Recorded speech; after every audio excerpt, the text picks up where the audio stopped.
6:05. I'd like to call to order the June 7, 2022 King and Pope School Board of Education workshop number 2. If I can have a roll call, please. Mr. Riddle?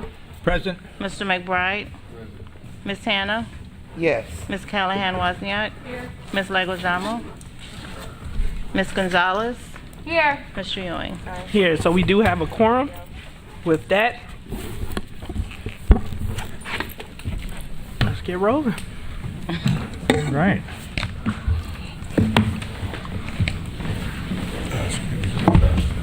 Good evening, Board President, board members, superintendent, community members, and colleagues. We have for you tonight Budget Workshop 2. And so we're just one away before we're going to request adoption from the Board of Education. Staff is going to present the information, but of course, if you have any questions, we're available to answer those questions for you. Mr. Lattimore. Thank you, Ms. Polk. Good evening, Mr. President, ladies and gentlemen of the board, Madam Superintendent, our public in the audience, as well as our public at home. Over the next few minutes, we're going to be walking you across data, updated information, and Budget Workshop 2. This is the second of 3 sessions, as Ms. Polk indicated, that you'll be exposed to over the next month or so. First slide. We embrace in strategic budgeting the concept of equity. We've seen a picture like this in various motifs, but in the first one you see equity. Everybody gets the same amount. As you can see by our little riders, it doesn't meet everybody's need. In the second, which we are embracing by not just rolling over the budget, we embrace equity where we provide resources to the needs of our students. Next slide, please.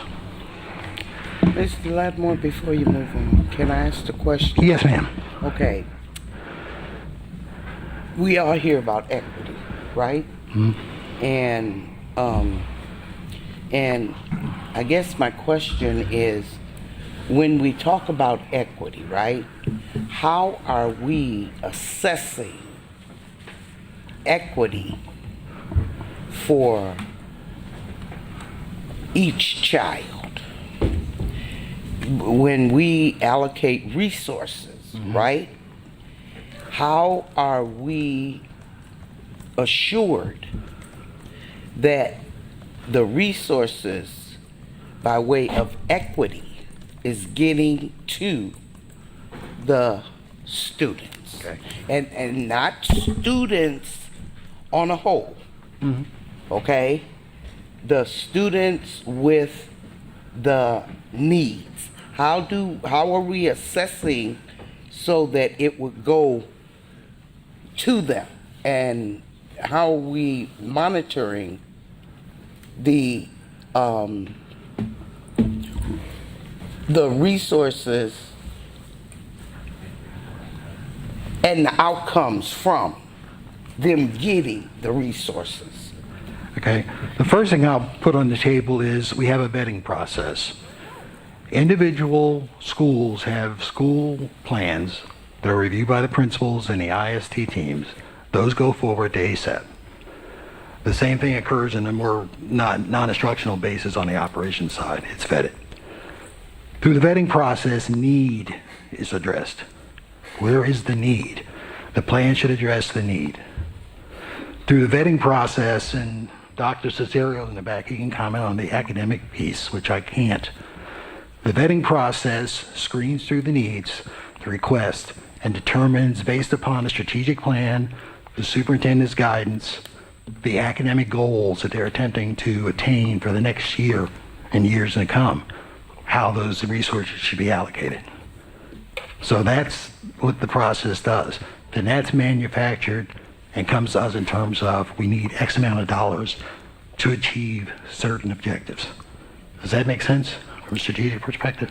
It does, but it still is not really answering my question. Right. I can't address specifically the district I'll let Ms. Polk, but outcomes are measured individually, obviously, through testing and also through subjective assessments in the instructional process. Ms. Polk? How it relates to the budget process is this entire process of strategic budget planning is designed to give a voice or lend a voice to the principals and all of the stakeholders that are on the ground. And so the principals write their school improvement plans. They're aware of the needs of their students. They forward that information to ASAP. As Mr. Lattimore stated, it is vetted and it's also compared with those strategies and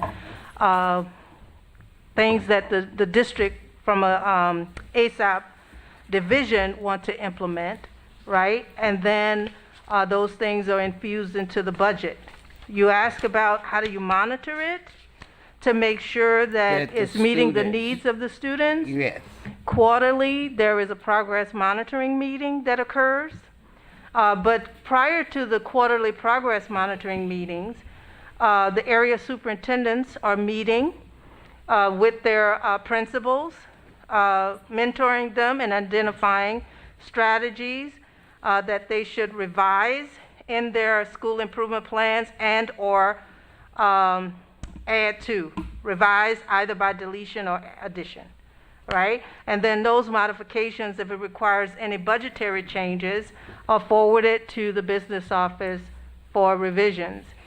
And at those quarterly meetings, we have support staff that are there, inclusive of the business office, operations, IT, and the like, and all of the grant managers, so that we can provide assistance to them in supporting whatever revisions they have in their plan. So I think this whole process that we have developed does exactly what you're asking.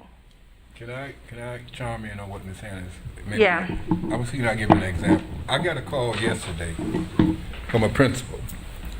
She says to me, I'm having a hard time. I can't teach my class because we got these kids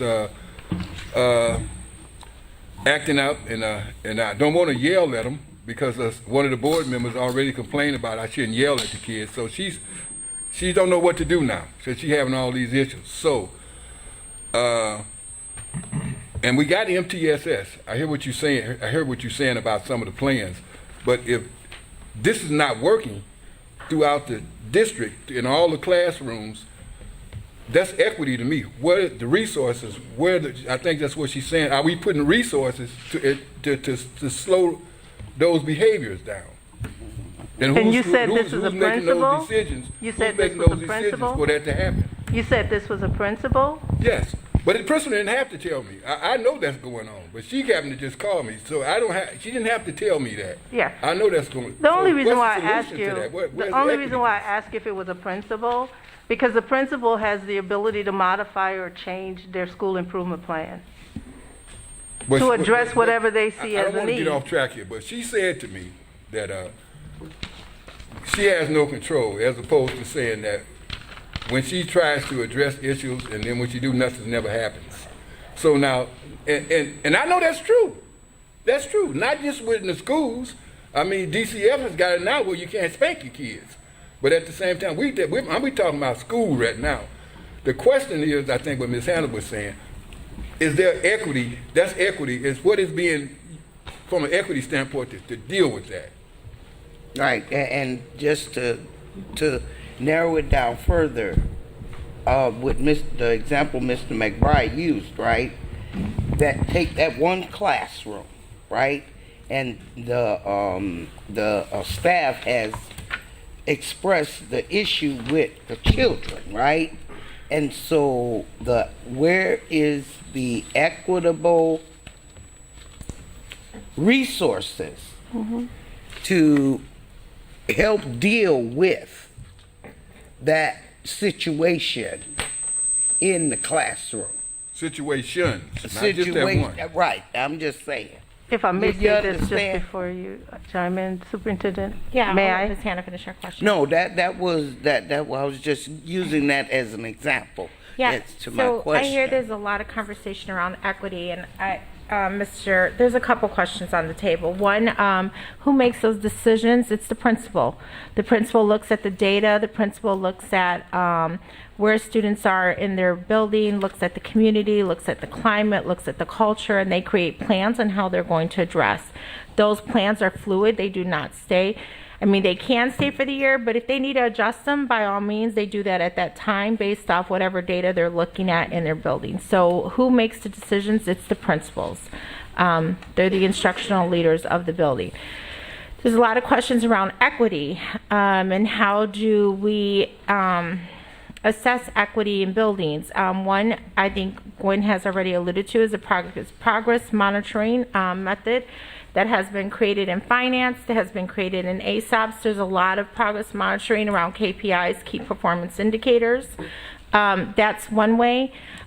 We have now started out of the equity division, started to bake out tools, the analysis tool that we've started to look at our policies, right? There's some coming in finance on looking at how we budget. So I do think that this is a very in-depth conversation, and I'm not saying we don't have the right people at the table, but I think if we're having this conversation, our director of equity should be present to help lead this. And so maybe I can work with the board president on how we can have a workshop or something where we can come back and address this. And I think it's a lot simpler than that. And I don't know because we didn't get it beforehand. But what I think that we're looking for, Ms. Polk, is what resources are we putting to address those issues, right? Is there a line item? Is there a dollar amount that the board wants to see? And that, hey, there are issues with behavior. What resources are being put behind behavior? I know that there are line items related to PBIS. So maybe if we can bake out and clearly articulate where some of those resources are being spent in order to address equity. So I know my question was related to College and career readiness. what was it? I'm sorry. College and career College and readiness. career post-secondary readiness, right? So it's not that it wasn't there, it's that it was embedded in the equity budget. So we had to call it out. So I think if we can call it out so that when people say that can do things that. aren't happening, Mr. McBride can go and say, no, these are clearly where the resources are being spent. Right. That will help them. So I think that's more in the budget context. Like Superintendent is saying, this equity conversation is never going to be over. Is we're always trying to figure out and make sure that we're serving all students to the best of our ability. So that's a more in-depth conversation. I think what I hear Ms. Hannah and what I hear Ms. McBride saying is what dollars are we spending to address those issues. And what I am saying is this: you made mention to me that we need to speak to our equity director. But I got an issue when our equity director do come and present. If she don't present, somebody else present for her. That's a problem for me. I don't know how you explain that. She don't even present. She just stands in the back. Yeah. So I'm gonna just leave that alone. All right, go ahead. I'm sorry. I didn't mean to. I'm done. Last week, Ms. Polk spoke about the quarterly monitoring sessions. That session's been very useful for our principals. They have an opportunity to sit down and talk among themselves. We asked that they have the opportunity to do that. ASAP asked us to put them in clusters of 6 so we could zoom in 4 days. This last session, we had all the principals together in work groups, and they have an opportunity to share what works and what they think they can improve on. So there's some crosstalk going on that helps to improve the system overall. That's an example of how principals are involved individually in their school as well as collectively across the landscape of the district. Back to our presentation, this is the second of the 3 budget workshops you'll be experiencing. And again, I bring your attention to the second line. We seek to engage and solicit input from all constituents, internal and external, in our system and support our system, our children, to have the best possible budget available. Next slide, please. Part of our review process, the vetting process, after we develop a draft budget, that's shared with a community group. And again, I'll bring your attention to the 3rd paragraph. We were fortunate to have 2 board members on this year. We had district leadership, superintendent was present. We had our principals, grant managers, an opportunity, parents, community members, to look at potential budget items, to ask questions as critical friends to help us improve our overall budget.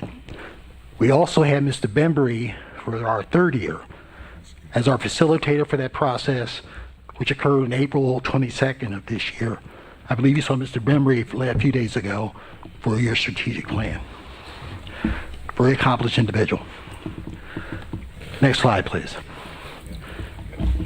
Through the budgeting process, we seek to be very mindful of 4 principles. Transparency. You will notice in all the documents you've been provided links so you can deal into the detail what's been submitted by departments and schools. Equity, we talked about that a little bit. Sustainability. What we're doing today, can we afford it tomorrow? And return on investment, as we like to say in the military, bang for the buck. What's working, that's why we have discussions with our principals, so the programs are evaluated, and if they're working well, we can recycle them in the system, continue to use them. If they're not working, they can be pulled offline. Let's talk a little bit about our calendar. We provide early notice so our schools, departments know in November for this year, 21, this current year we're in, closeout procedures. They know what's to be expected 5-6 months down the road. They also get the last day when they can put requisitions in, the last day that purchase orders will be accepted, the last day payouts are made. We also provide them guidance on when the workshops occur. We also have a requirement legally at the bottom of the chart to let our public review our process as we go through our budget workshops. That occurs in August, September timeframe. And finally, we'll come to you in the first meeting in September for budget adoption. With that, I will yield the floor to Mr. Chen. He'll talk a little bit to you about the assumptions we use for the tax levy and extension. Mr. Chen.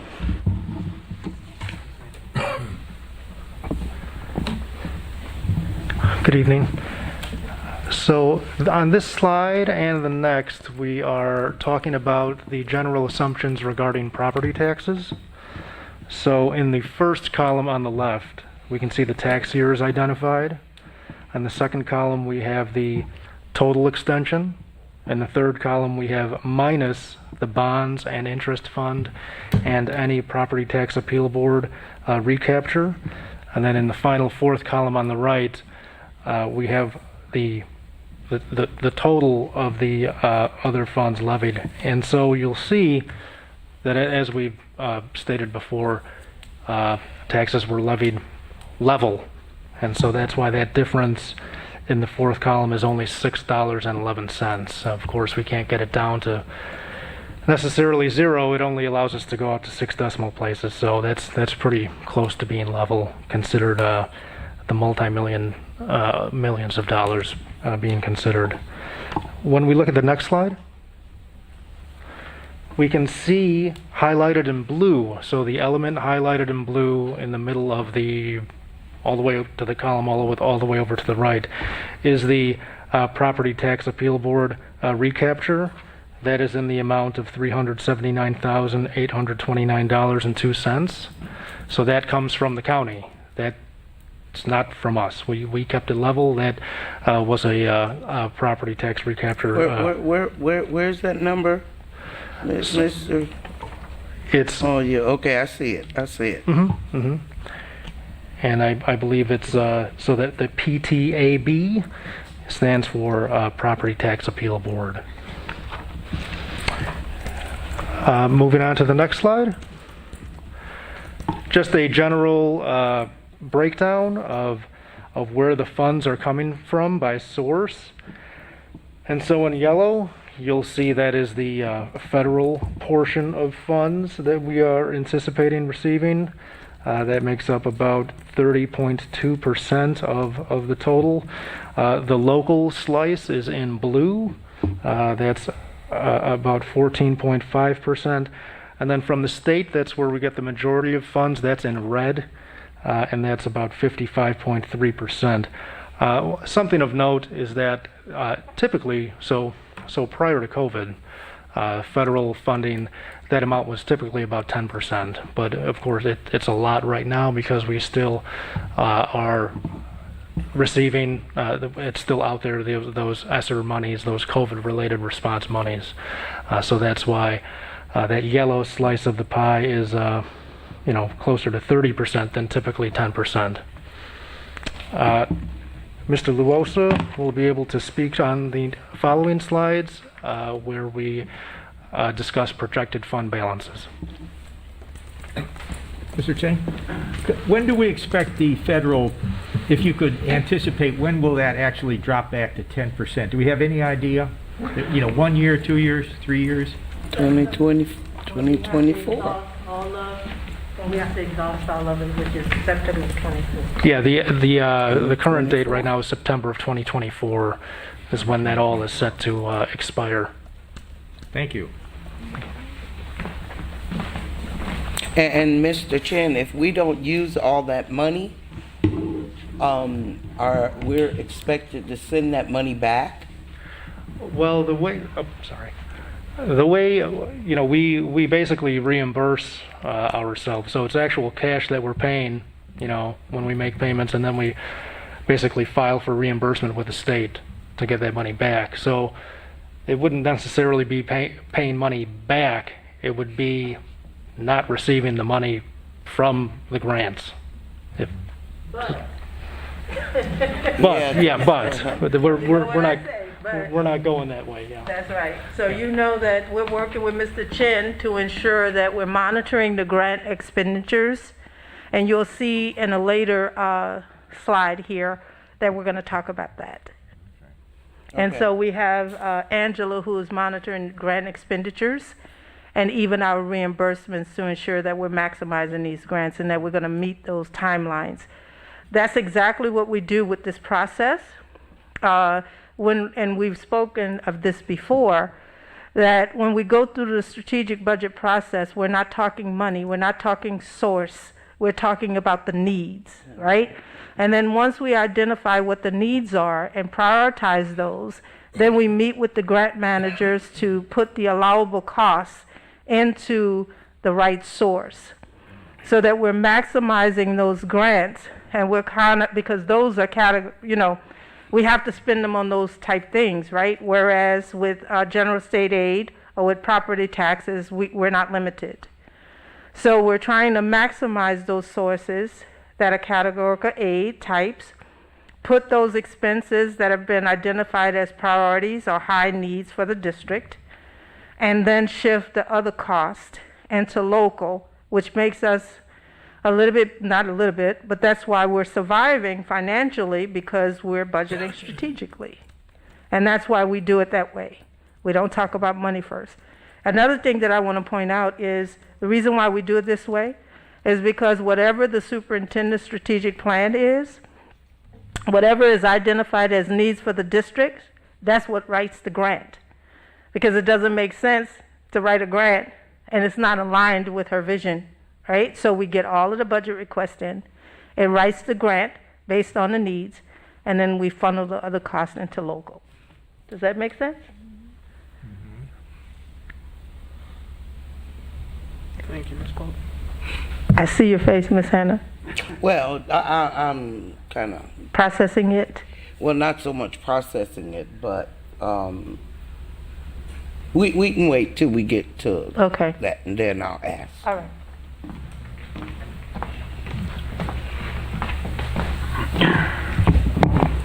Okay, good evening.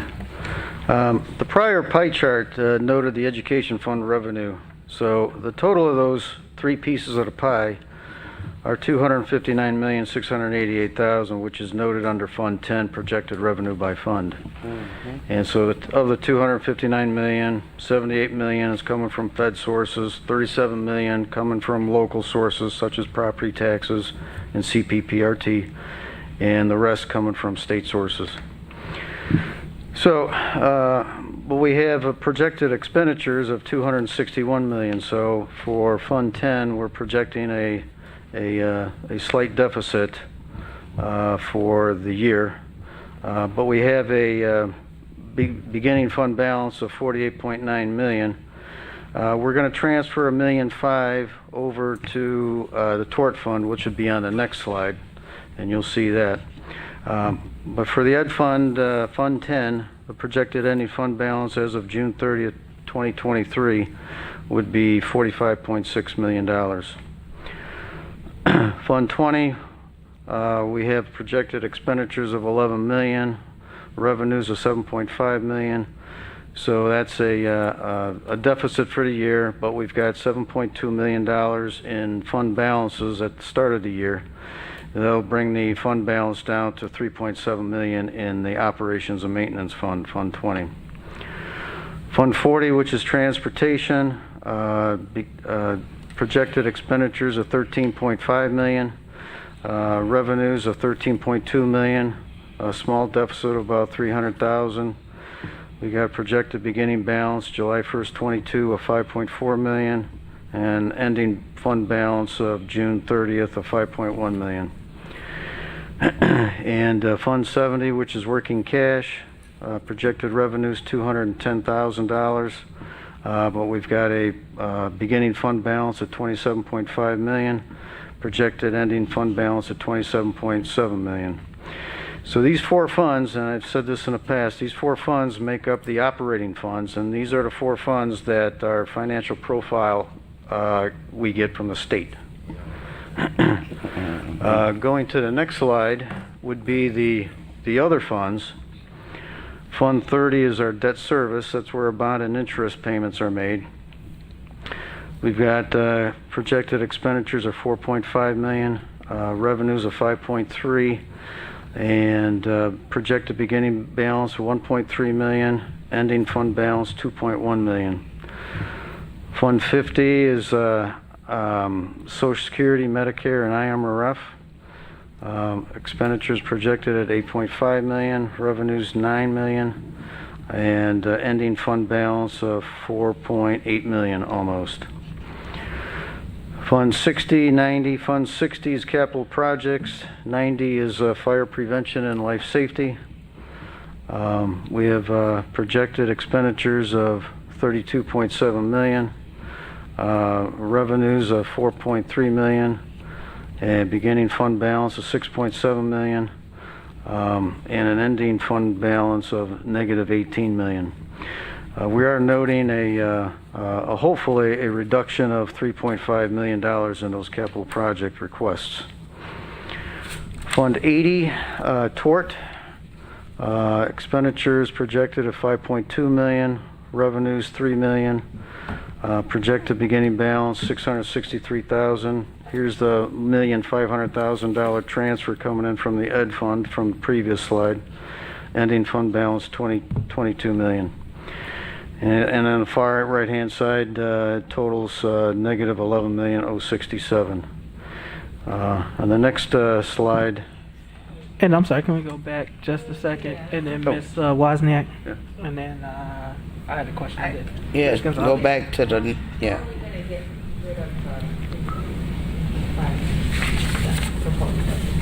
Are we going to get rid of the 3.5? Yeah, where are we going to find that 3.5 million? To cut back. There's a later slide that we're going to talk about. Okay. So I'll wait to the later slide, but mine is looking at the end fund balances. I don't see the risk in the 3 million, so it'll have to be like, what would be the benefit of waiting is kind of what I'm looking for, as opposed to just taking care of it now, when it appears we have the financial health to be able to afford it. So I'll wait for the upcoming slides. We can answer that one now. We had extensive conversation about that. Do you want to answer it? Gotta be careful how you transfer money.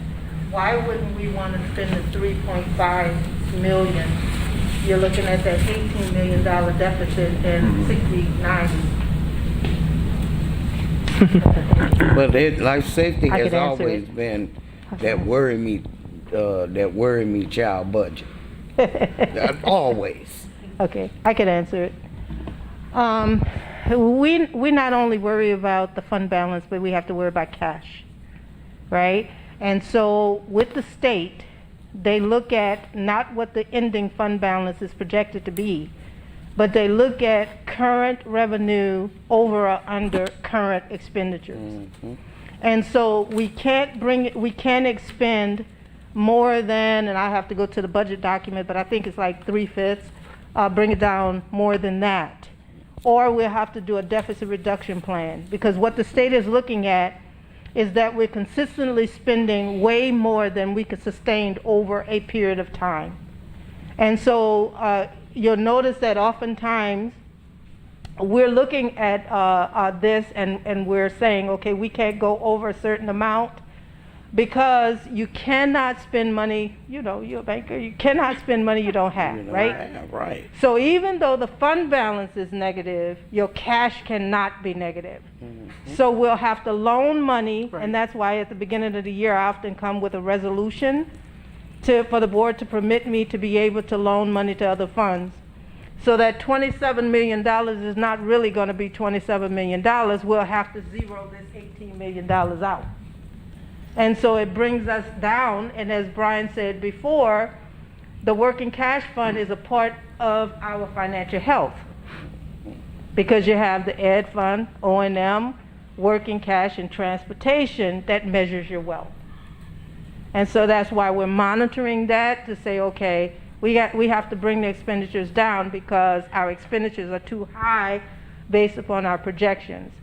But one point that I want to make here is that this is a preliminary projection because we're not at the end of the year. We don't know how much money we're really going to get in. We're making a educated guess on how much money we're going to end the year with based on trends, right? And based on what we had to date. Maybe we'll get more money in, but we have to be very conservative in our projections.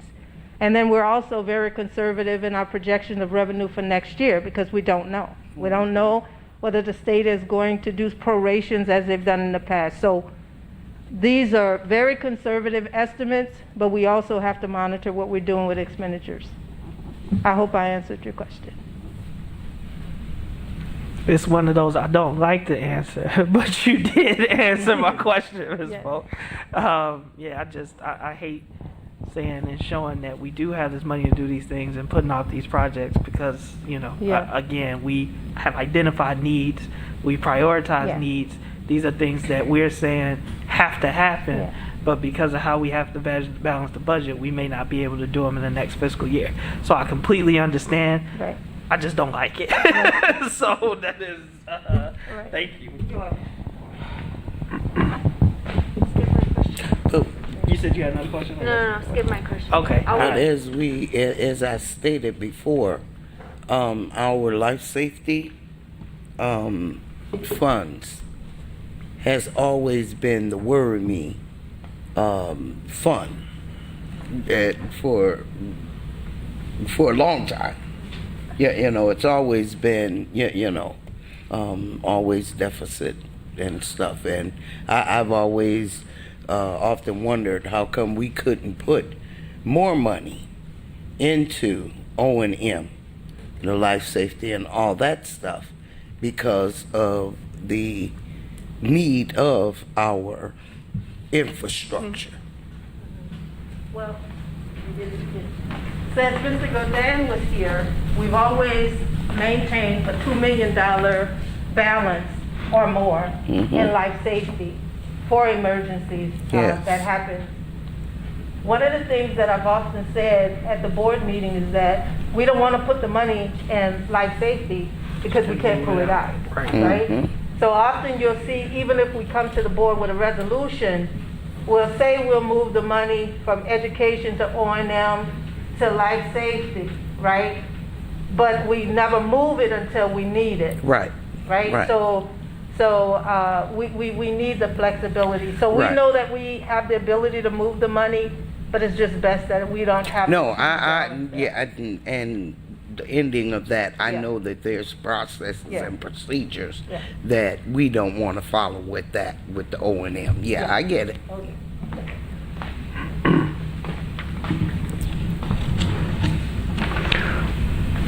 All right, going on to the next slide of all funds, projected fund balance. So this kind of recaps the last two slides.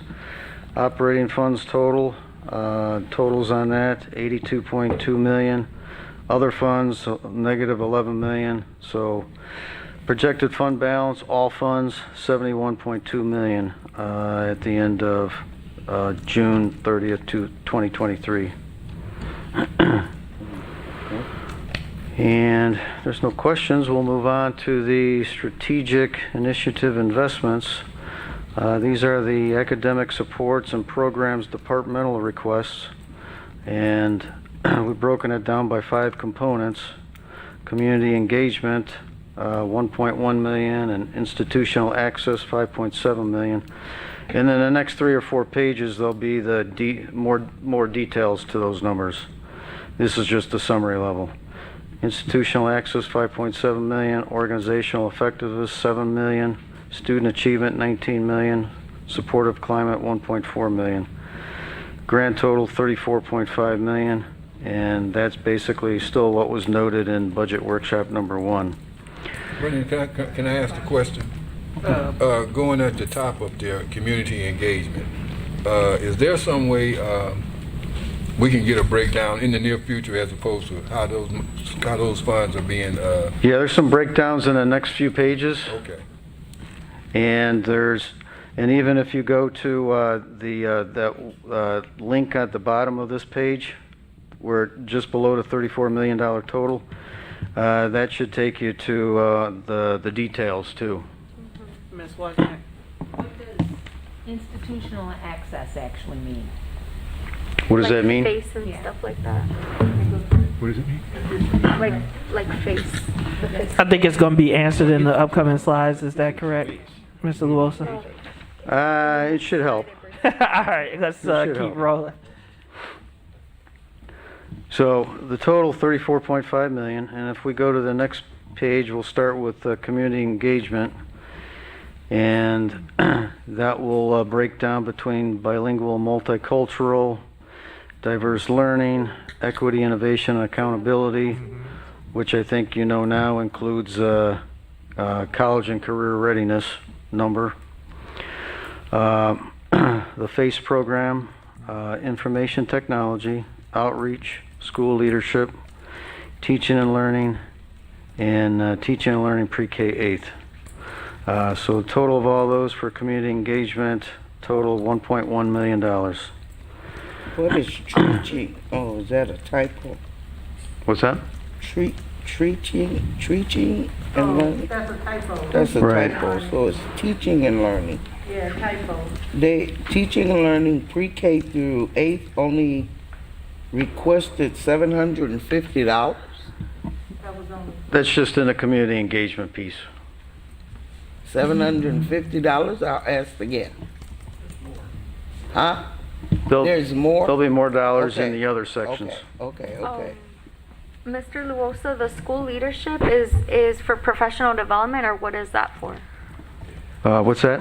Or Dr. Cesario? The school leadership?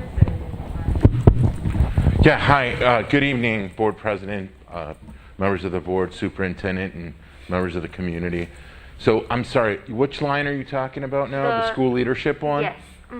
The 73,000? Yeah, so that would be all the initiatives that are found under with the area superintendent. Okay. So it helps to pay for professional development in addition to the Grow Your Own for the aspiring principals and assistant principals. Okay. So all of that, because we help to support the tuition there. One other thing I just wanted to make clear too is on that previous slide there were 5 areas. Those 5 areas are aligned to the goals that are in Destination 2022. So my team, and I'm sure that LeBaron did it the same way, aligned all of these to the goals that were outlined. So all of those fall under those categories, just to give a little explanation as to how it's broken down. And it would be, if if I may, Board President. Go ahead, Ms. It would be very helpful to the board, I'm sure, if all of those, because I was going to ask, one, about the funds that each of these costs are coming from, okay? I was going to ask, it would be really helpful to see that. If it's coming from Fund 10, coming from the working gas, the life safety, Yeah. tort, whatever. I understand that but do you understand what I'm saying? It would be very helpful. Okay, but also based on what Mr. Cesario was saying, when you break all of these departments down and you have this specific amount, what are the sub things Sure. that come under this bilingual multicultural for $158,900? What are Sure. those things? So we did collectively have an ASAP division budget that breaks that all down. So through the process, we started with a spreadsheet. My team also divides it up into those categories that I said aligned to those goals, so that they're identifying these things. That was one of the things that was initially submitted, and there's still a spreadsheet, I believe, attached to this presentation that breaks that down too. Yeah, it's a slide before this one where it notes a total of $34 million. There's a link down at the bottom of that you can get into the details of that. I can, because I can't work with Google, so that's a different thing. So we could send it to you. Thank you. And this doesn't include salaries, correct? No. Okay. This is non-salary, non-benefit. Okay, thank you. If you want to continue, Mr. Luosa. Except for new positions and new stipends. New positions are in here? Yeah. And there's a slide coming up that notes the new positions and stipends are 5 point something million. Yeah, okay. Thank you.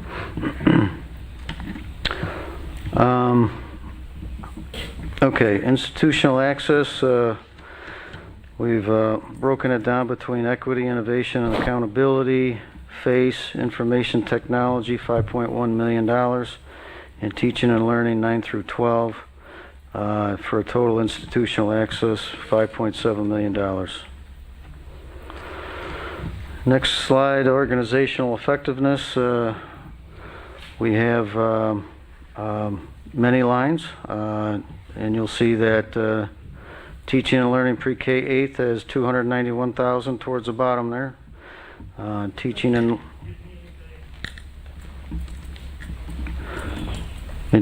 learning 9 through 12, 2.5 million. Equity, innovation, and accountability, 2.4 million. Outreach, 35,000. IT, 496,000. So various totals on this page, and the grand total is 7.1 million.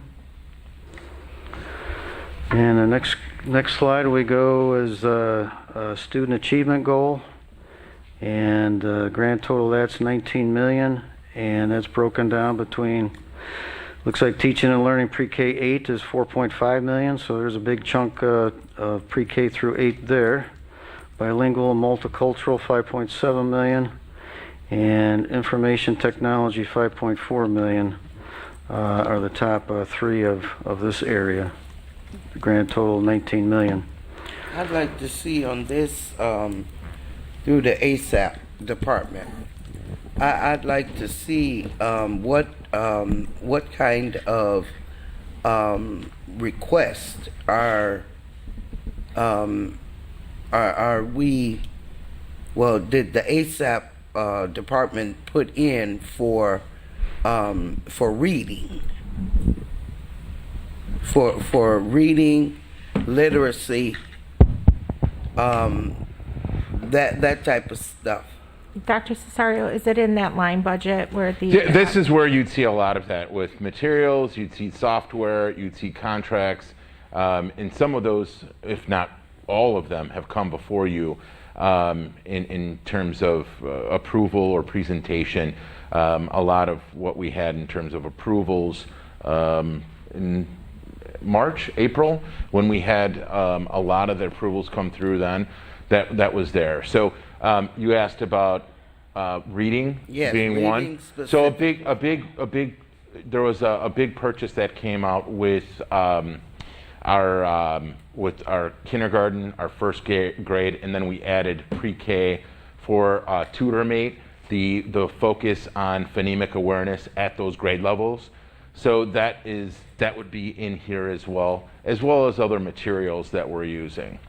Dr. Cesario, but I want to make sure we're answering Mrs. Hannah's question. But if we went back to the link, she would be able to see all that. I know she's having issue with Google, but once we print it, she'll be able to see it. It is Ms. there. Hannah, we'll Yes. print you the budget because everything will be lined item in there where you'll be able to see it.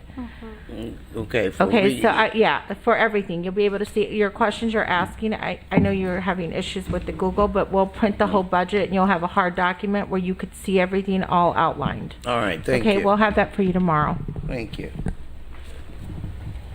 Thank you, Mr. Wilson. You want to continue? All right, going to the next slide, we have supportive climate as a district goal.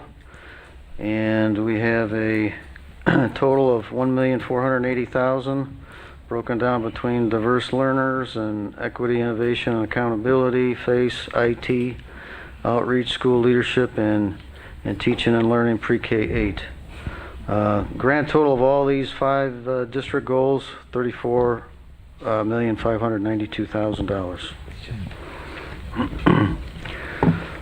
The next slide would be the site-based budget requests, and this was noted in Budget Workshop 1, and we note the totals by school.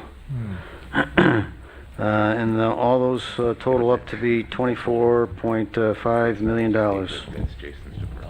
And there's a link down at the bottom of that page that can get you to the details if you're interested, or we'll provide those details for you. Go ahead, Ms. Leguizamo. Dr. Cesario, this question is for you.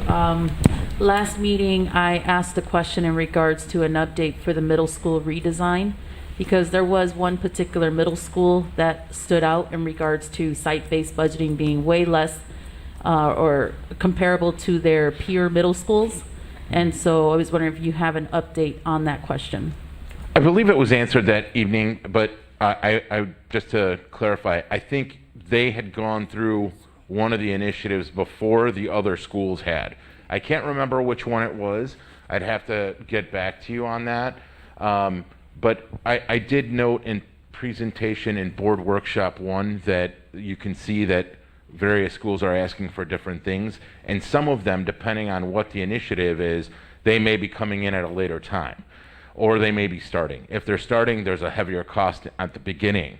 So I believe that it had to do, well, I don't want to misspeak, so I'll have to get back to you on that, but I'm pretty sure, let me look at that and get back to you. Or does the board remember receiving the email and getting that information? Just kind of, okay, I was just wondering, maybe we just, just if you can please. I believe Miss Patty, but I can contact her and, or Clarence, one of the two had explained it that evening, but I can follow up. Okay, yeah, I'd just like a clarification on that one. Sure. Because I'd like to really understand why is it so much lower compared to their peer middle school partners. And if that is because of that initiative, I mean, are they also, I'd like to understand, are they holding until everybody catches up to them, or are they continuing to move down the line and going further? Again, I don't want to misspeak, but I know that there were some capital improvements that were included, and that was one of the reasons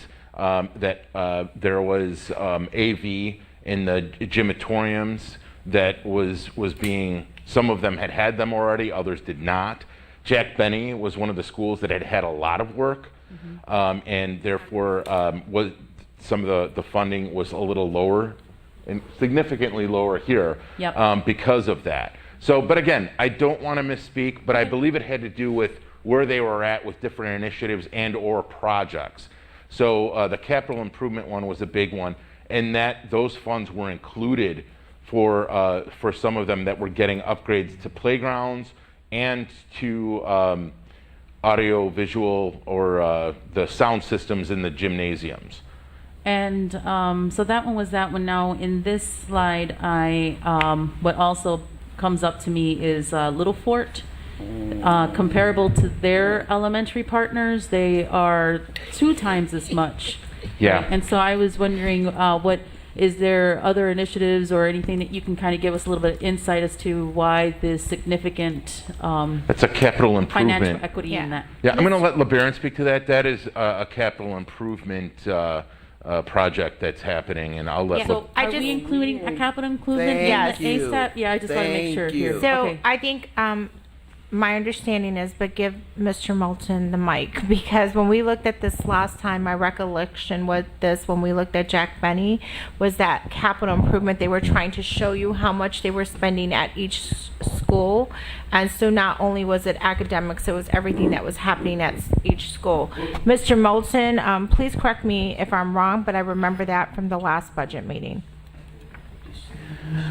Yes, that is correct, Superintendent. We do have some sites, and again, we do have our capital improvement committee that's looking at district-wide infrastructure, but we have the schools that are requesting capital through things like AV, furniture.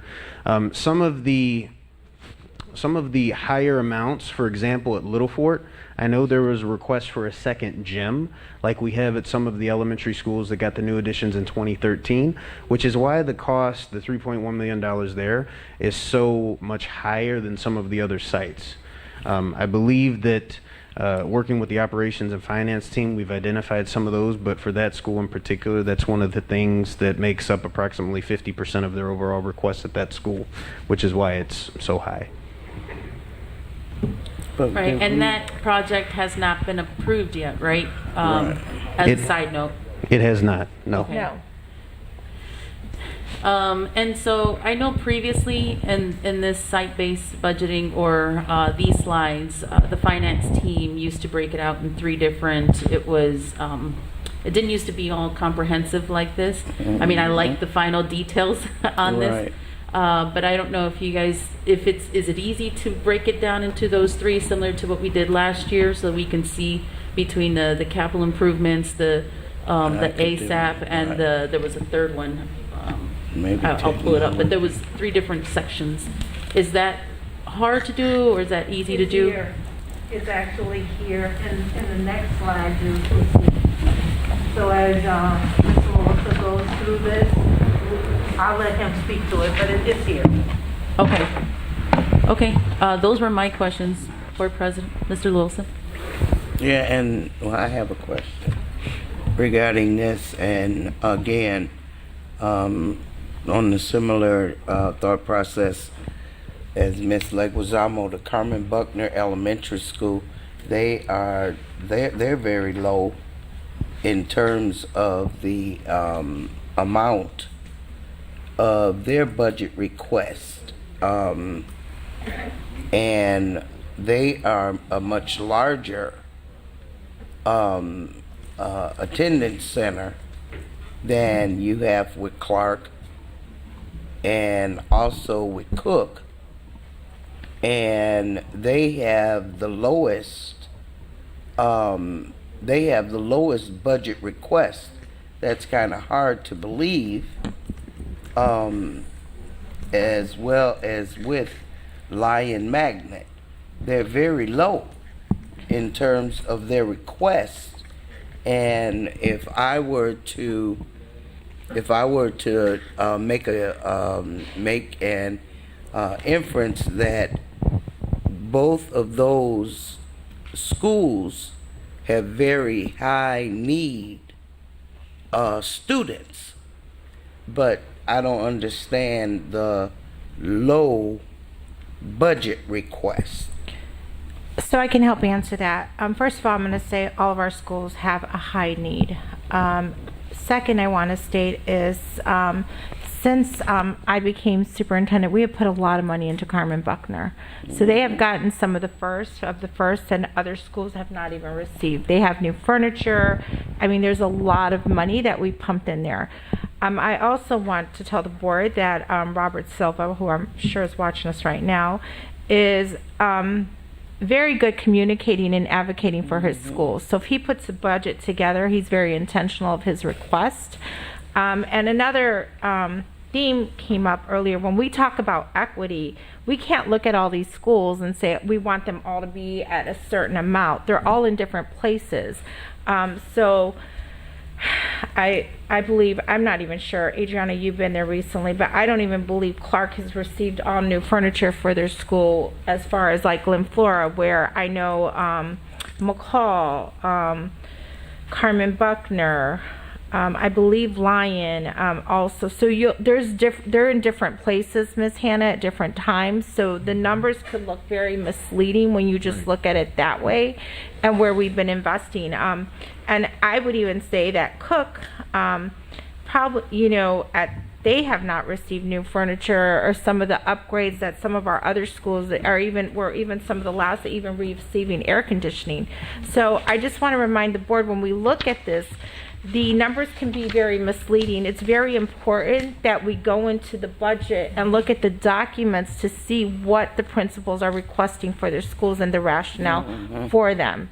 And I know, Ms. Hannah, you had a hard time accessing that, but we will get it for you. But I don't want you to be misled by, when we look at these numbers, why does one have this, one not have another? I mean, Little Fort may requested another gym. That doesn't mean it's happening. It has not come before the board. I haven't even recommended it as of yet. This is where they're in there just thinking of, hey, this is what would be, ideal, right? So when you look at it, please look at it through that prism. And remember, equity doesn't mean that everybody gets the same thing. Everybody gets what they need at that time. Wish list, basically. Right. I already know. We have a lot of wishes. Oh yeah, that's what it's always been, a wish list. But I think in just superintendent too, and not even to correct, but to amplify what was said is equity, every student gets what they need, but within the confines of the budget, right? Is because we have to prioritize those needs as well. And I think that's important. But what I hear, and we'll just follow up with, is the discrepancies primarily are due to some schools have already received large renovations, additions, and so these are new requests. Is that correct, Ms. Pope? These are new requests, and maybe the value of what they're requesting is not as high as something else. Yeah. The superintendent eloquently addressed it. One of the things I wanted to say, and then I'm going to sit down again, and that is about, one of the things I wanted to say, and that's about the terminology wish list. And I wanted to say something about that. I'm glad you mentioned that, because even in my prior life with the military, and we didn't have any limitations on funds, right? We had a funded and unfunded list, because we had to identify what we needed. We needed to be able to tell our story, and then we needed to be able to clearly articulate that. And so what we're saying here within our district also, when we need to speak that language to the budgets that are presented to the state, and even the report cards on how much we're spending at each school, we need to be able to clearly say why we're doing what we're doing, why we're not doing what we're not doing. And the only way we can do that is to have a list of what we say the needs are within our schools, whether it's academically based, whether it's facilities, or whatever it is. And then the superintendent looks at all of those requests as it have been vetted through the divisions, and then draw that line. So if we happen to get more money than what we've projected, we don't have to guess. We don't have to pull it out of the air, because guess what? We already have the information. We just move the line down. Or some of the things that are above the line comes below the line. Now, we've done this for several years with operations. We were able to transition them into utilizing this process. So if you recall, when you get those requests for operations, we give you two. We give you funded and below the line unfunded.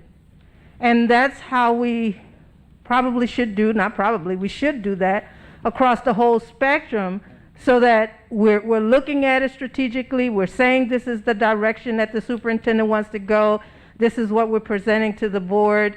And now we have enough money. Let's see what we're going to do. We're not guessing. It's already there. That's why I don't like wish lists. Yeah. I did notice, and I really hope that Ms. Hannah, you're able to get, I'll check up on that so she gets it. On the Excel spreadsheets, there are some line items that principals requested with a TBD or without a monetary piece to it.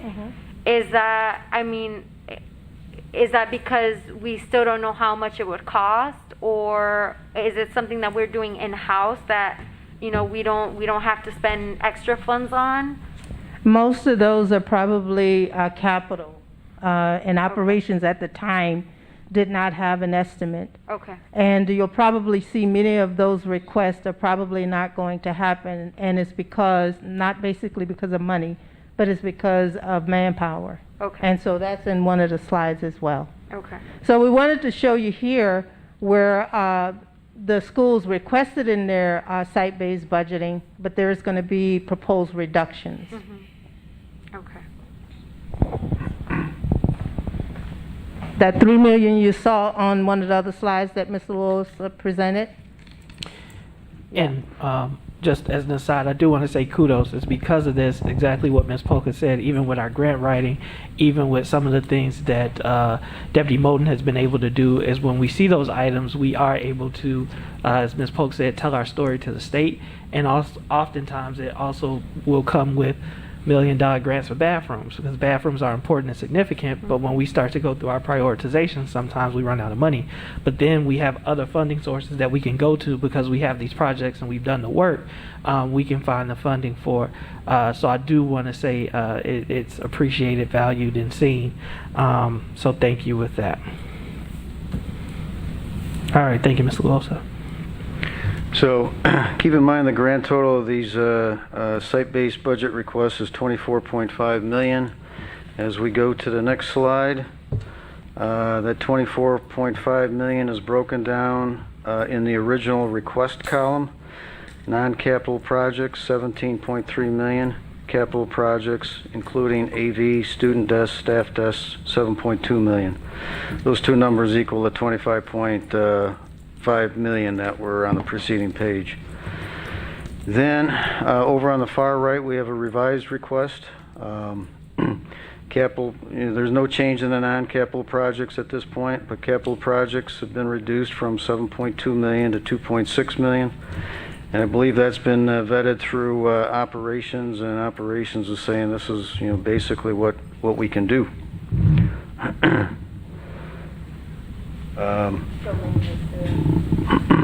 And then the link to the breakdown of this stuff is down at the bottom, and we can provide the details too if don't have access to Google. Quick question. So this link will also provide the details as to which capital projects are no longer being funded? Is that in there? I'm going to click in there. We just now, have but- the projects there, those that are funded. So we'll have to go through the original request and then just pull those others out. We can do that. Okay.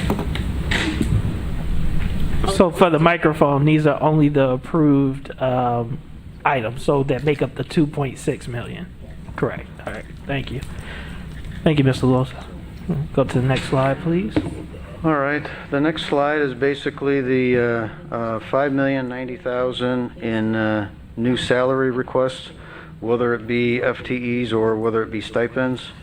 The total of that's $5,090,000, and the link for that is just above the total number. In the where basically it's a slot in the box. But we'll provide you that information too.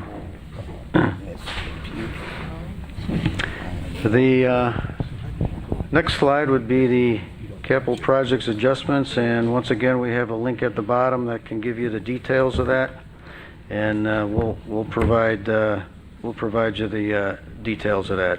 Ms. Loza, if I could go back to the other slide, the personnel request, with board concurrence, can the principals request those positions that are there because give them lead time in order to have those positions available for the start of school? And then we'll present the information at the next board meeting. I'm sorry, Ms. Polk, can you please repeat that again?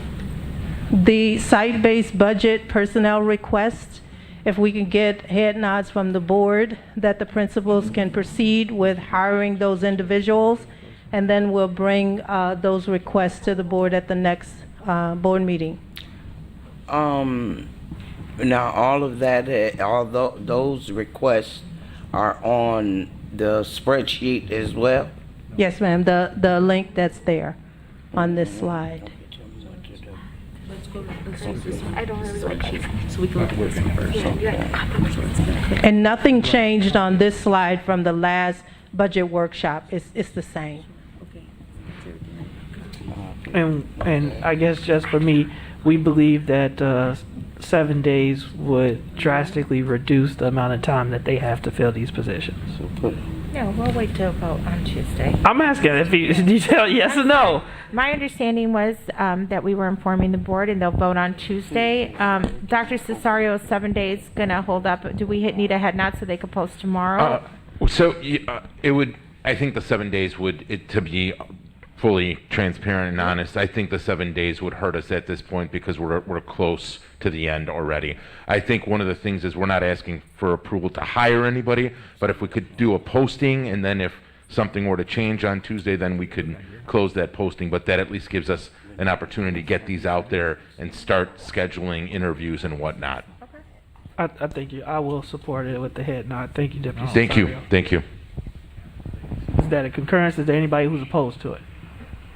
All right, then take the silence as concurrence. Deputy Cesario, and we will vote officially on Tuesday. Thank you.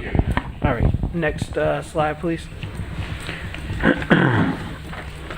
All right, the next slide is the capital projects adjustments, and the link for that is down below, and we'll provide the details of that.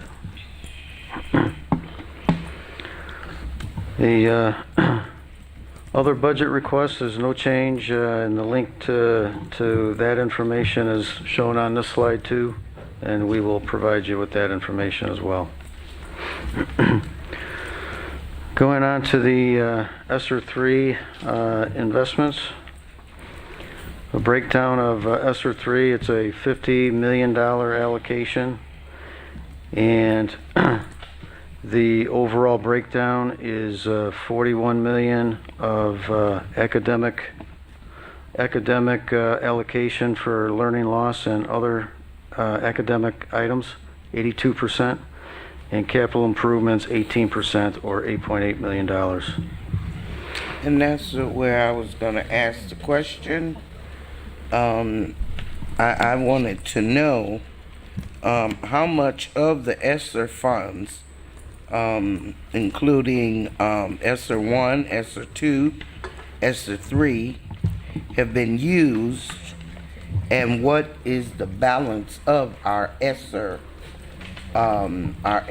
funds? There's a slide coming up. Not of the local. I'm not talking about that. I'm talking only specifically regarding the ESSER The grant? funds. Yes. Yeah, That's there's a all I slide, wanna know. I think the next slide will denote that. Mm-hmm. So if we can go to the next slide, that says COVID investments. We have, there's actually two slides. So the second one after this one will note, I think, more of your response to more of your questions. These are some other COVID investments that we have. Coronavirus, food service, allocation 25,000, expenditures noted 25,000, revenue received 25,000. No Kid Hungry grant, 70,000 in allocations. We've Spent 67,000, still have about another 2,000 to 3,000 left to spend. Lake County CARES Act, we got a grant from them for $818,000. We've expended $759,000. We have outstanding encumbrances of $8,053, and we have uncommitted left of $51,000. The Gear 1 grant, Early Childhood Governor Emergency Education Relief Grant, allocation $170,000 grant. We spent $164,000. We spent and another $30,058 that has not been claimed yet, or at least filed in an expenditure report. And we have encumbrances out there, open POs of $3,553. And we've received $164,664. So this is typical of the federal grants that we have, where we have to file an expenditure report to get reimbursed. And so you'll see that we filed an expenditure report for $164,664, and then the far right hand side, the revenue received, $164,664. So that's what Mr. Chin was alluding to before. It's basically, it's a reimbursement base. We front the money, and then we file an expenditure report, we get reimbursed. And they give us 100% back? Of what we expend. Okay. Okay. There's a Gear 1 and a Gear 2. The Gear 2 is $27,250. We have not spent any of that yet. I believe that's destined for a summer program this summer. And then there's a $2,000 Midwest Dairy Grant that we've spent $1,140, but we've received the $2,000. So if we go to the next screen, these will be the larger grants in the ESSER family, starting with the digital equity from FY21. So we've got a Digital Equity 1 and a Digital Equity 2 grant. The Digital Equity, what we call Digital Equity 1, allocation of $919,196. Expenditure report reported to the state, $918,540. And then you'll see again, revenue received $918,540. So we used all that money? Yes. Really? Yes. Yes. Oh, well, we use that money for. What's that? What did, I'm sorry, I didn't mean to go Ebonics. What did we use that for? Yeah, what did we use all that money for? Was that for computers? I think it was the underground stuff that was way, but we can. Cabling? We could go into the details to let you know. Yeah. The what dear? I'm sorry. This one here, they're talking. I'm sorry, I had yellow. Which one? They're talking about this one here. This was basically used when we were shut down during COVID. Oh, I see. Computers and stuff like that. I see. But we could get into the details and let you know what it is. And the strategy, Ms. Polk, too, I think, just as a reminder, and you can correct me if I'm mistaken, is we do the budget. We know things that we need to do and that we were going to spend regardless of if we got these ESSER dollars anyway. And so then you come in and make sure, your team, that any of those items that we were already going to spend, because we're not just spending money to spend money, are used and we're reimbursed through the process from the state. So these are allowable expenses, we get reimbursed, and we hold on to the cash that we have more flexibility with. Yeah, because that was what I was going to ask too. Are we, with all of the expenditures, are we using our local money, or are we using ESSER money? So, and I guess maybe to simplify it is, we put our money on hold I'm gonna take my because we have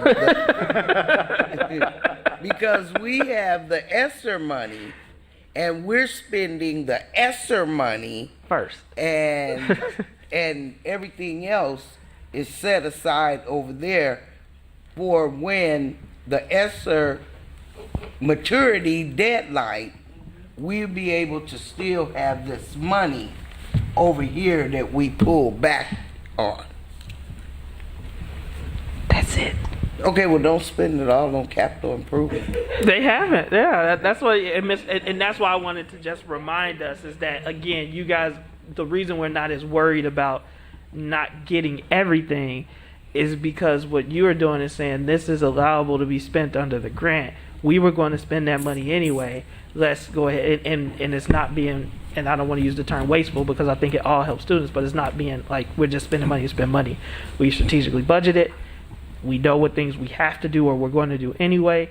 If these things are allowed to be reimbursed through the ESSER funds, let's get them reimbursed through the ESSER funds, and then we have greater flexibility with our own state-based aid, general state-based aid, and property taxes. So yeah, and in this, I love everything. I appreciate all the work because I know a lot of work goes into this, but I do.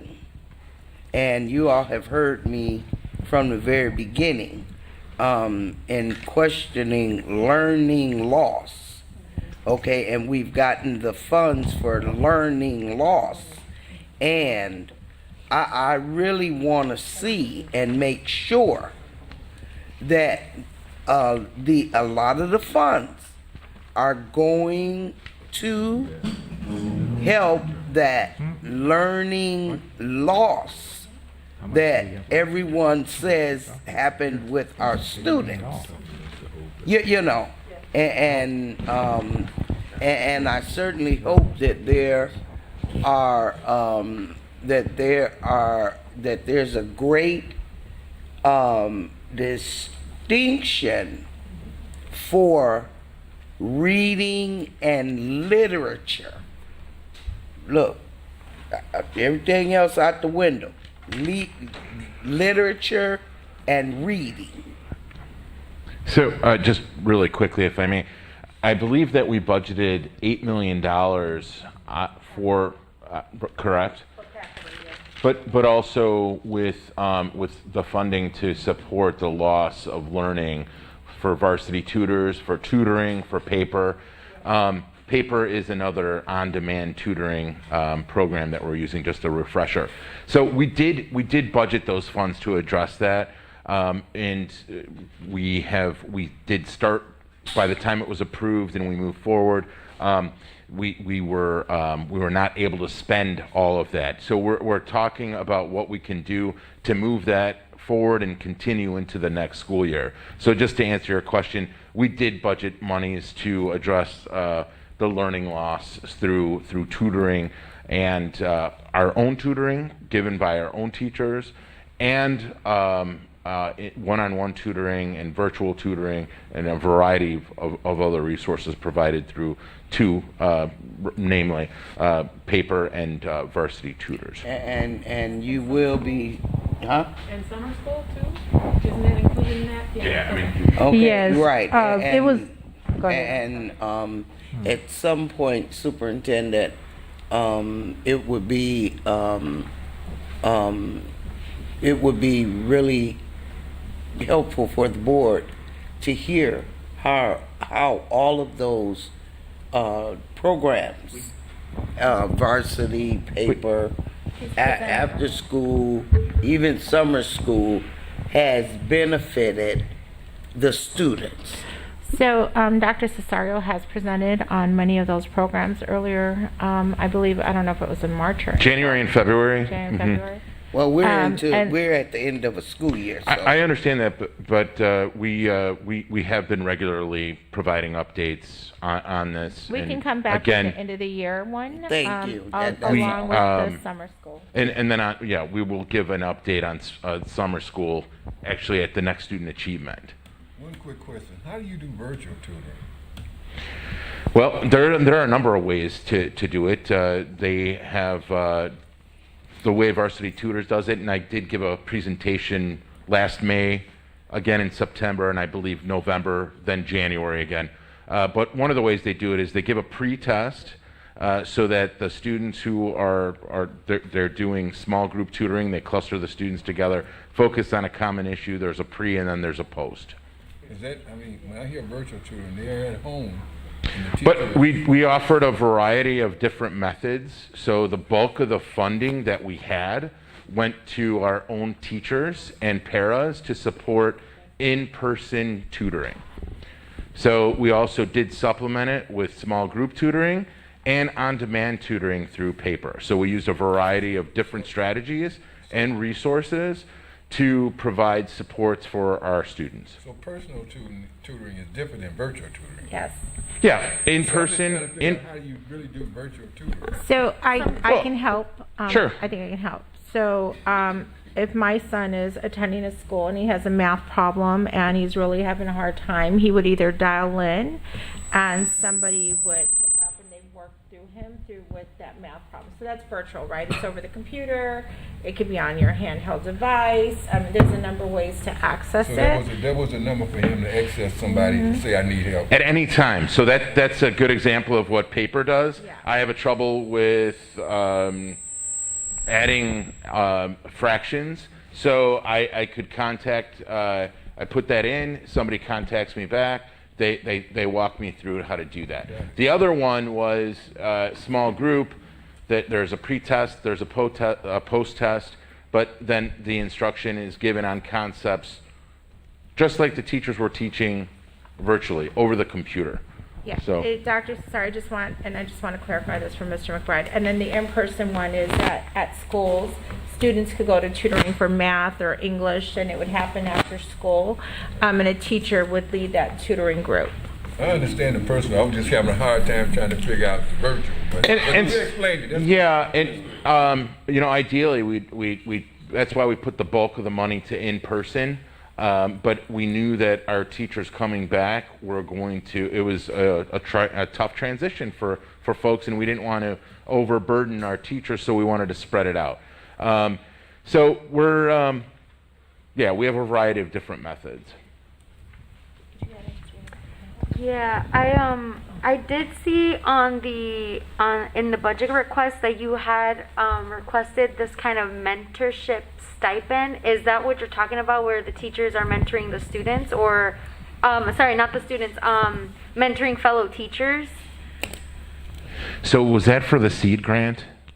I'm trying to find the line item, but I had a question about what that position would be and if it would be for existing teachers. Yeah. Yeah? Professional Okay. development for teachers Okay. is a major part of the ESSER 3 grant. Okay. And so Mr. Nick Chin is going to elaborate on that. Sure, yeah, getting back to, I think Ms. Hannah's original question with, the money in ESSER 3 specifically to meet academic needs. So if we go back, I think 2 slides to the ESSER 3 ARP investment slide, you will see that there are requirements within the ESSER 3 grant that monies be set aside for the purposes listed in the table. So for learning loss, after-school programs, summer enrichment, etc., as listed in the table. And you'll recall that at the discretion of the board, a minimum of 80% of the ESSER 3 funds be applied toward academic purposes. And so when we see the breakdown at the bottom overall that Mr. Luosa commented on previously, 82% of the ESSER 3 allocation is dedicated toward meeting academic needs, and 18% is dedicated toward capital improvements. And then I had a second question. Yeah, that's what I'm saying. 8 million. So in the request, where does the money that, for example, HR, when they do their recruitment and they're strategizing, where do those funds come from? We typically use local for that, and sometimes we'll use Title II. Okay. But most of the time, lately, we've been using local for that. Okay. Or are you asking where is it listed in the budget? Yeah, where Oh, it'll be on the other expenses slide. Okay. Mhm.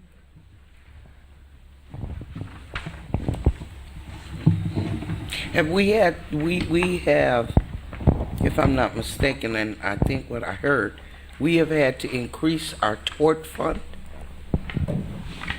That's normal, and I'll tell you why. Because we started out the Tort Fund with over $2 million, 8 years ago. And so when you have money in the Tort Fund, you can't use that except for mitigating risk. And so the board approved the risk management plan, and that was strategic, so that we could put allowable costs into the Tort Fund. Just recently, Mr. Clary revised the risk management, and I consulted with bond counsel and also Elizabeth Hennessy to see what legislation said regarding the Tort Fund. So what I did, if you notice, in the extension, I didn't really levy a lot of money in the Tort Fund because of the legal action that we've been getting about justifying why you're levying all this money in the Tort Fund. And so legislation has lifted the cap on the amount of money that we could levy in the education fund. And so I put more money in the education fund. And if the need arises that I need to put money, which is not property taxes, but rather general state aid, I have the flexibility to move the money into the Tort Fund and reduce the district's risk regarding tax objections. So that's why you see that we're loaning money, not loaning, but putting money from general state aid into that fund. Okay, and does that have anything to do with the increased amount of litigation? No.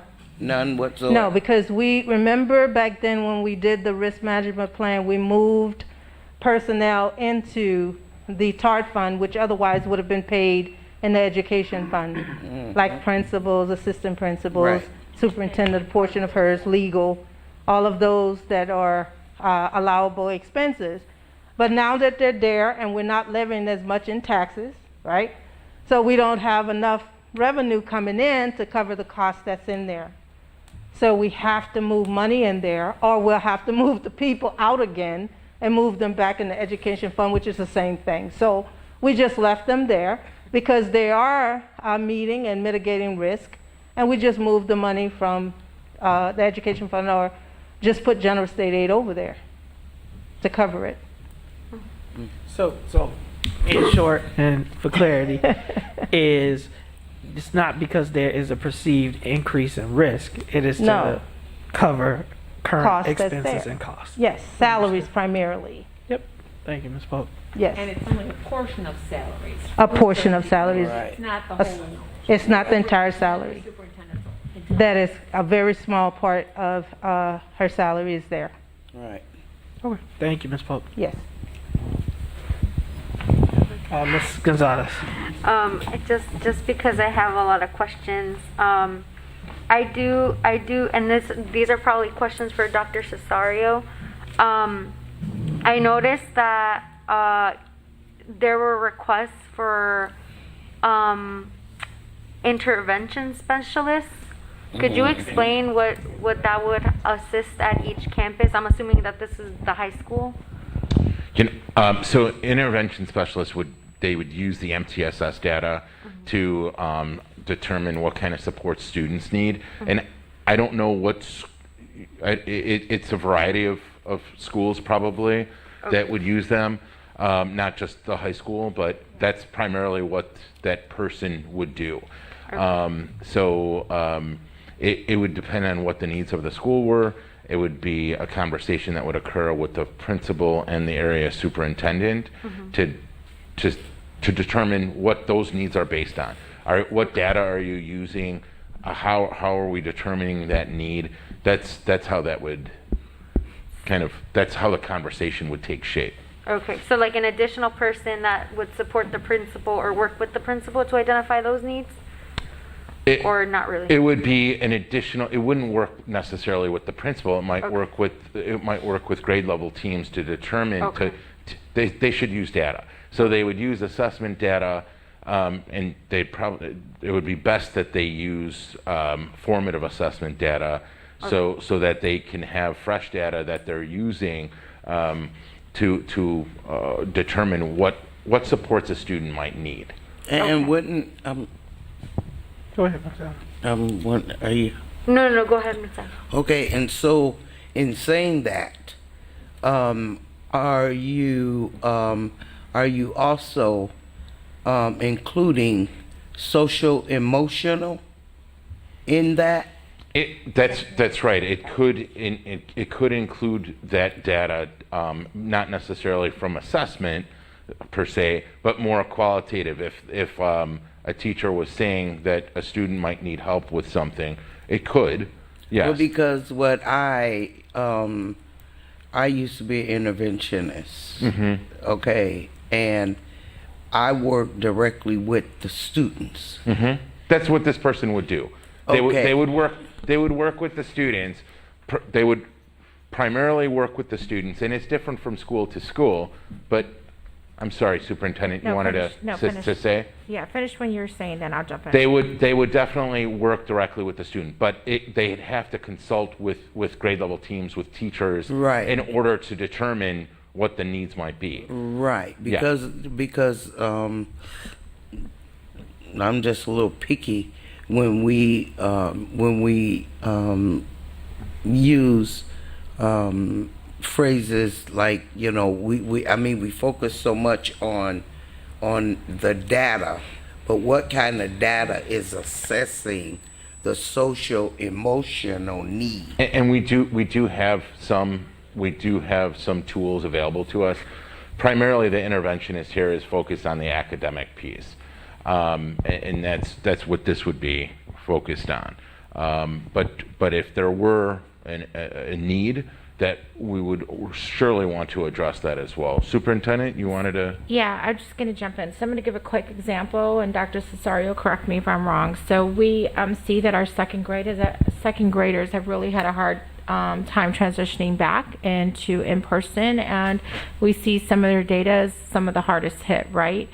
So this interventionist specialist could be working with their reading levels within a school at the elementary level. It could also be a math block. It just really depends off the data and how the principal uses it.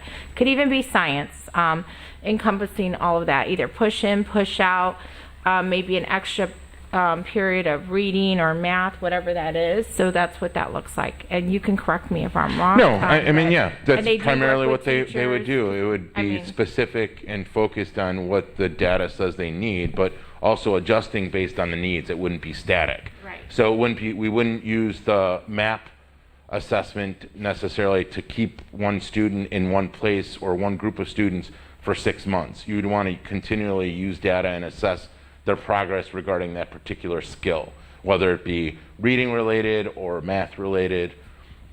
Okay, and I hear you, and all that's wonderful, but I'm missing a component of our students, and they are the ones that are in the higher levels, because they have issues as well, probably more so than the little kids do. But I'm still waiting to hear. Okay, the initiatives and things that are being put forth with students in 4th, 5th, 6th, 7th, 8th, 9th, 10th, 11th, and 12th grade. We cannot just, and I'm not saying that this is happening, okay, but I'm just saying that we I know we must focus on early childhood learning. I got that. But we also have to focus on those students that are no longer in early childhood, but they still need education, resources, supports, okay? And so I'm missing that, and we need to kind of narrow some things down. So what are we doing for those that student population? We have many other students than the preschool, kindergarten, 1st and 2nd grade students. we have many more students above them. What are we doing for those students? And so at all different levels, you're absolutely right. And so the initiatives are, the initiatives that we have do address a variety of level of students. I think the question that was asked was specifically about an interventionist, and I wasn't sure what grade level it was at. And they can be used at anywhere. No, it runs the gamut. I don't know specifically which one this is. I opened with that because I don't have it in front of me. But it can be used at all levels, not just the primary or the intermediate, but it can be used all over. But I want to say that the intervention comes in all flavors when it comes to issues. But I want to tell you one thing: if you don't start at the bottom, when they get to the top, it's too late. Yeah. But we what see that about now? Right. Right. But what And about I the think ones that are at the top? Okay, or in the middle, okay, and the ones that are the later grades in elementary, the middle school, and the high school. All of those, what are we focusing on with them? Can you come back and explicitly state that at an upcoming meeting, just some of the strategies, and it can even be an email and we can present it later. It's just what are some of the strategies that we're using to address the needs at the middle and high school levels? And Dr. Cesar, to add on to that, and maybe to focus in that question is that at the middle school and high school, you know, we have counselors. How are they focusing and targeting our most vulnerable students more effectively? Because we've seen students and community members raise this issue that they want them to be more visible. They want to help them not only academically but social and emotionally, and how we can tie the rest of the staff into to your point, address, you know, that need for them specifically at the higher levels. That's right. That's right. That's right. Yes. Thank you, Ms. Gonzalez. Yeah. Yes. Okay. Thank you, Dr. Cesario. Sure.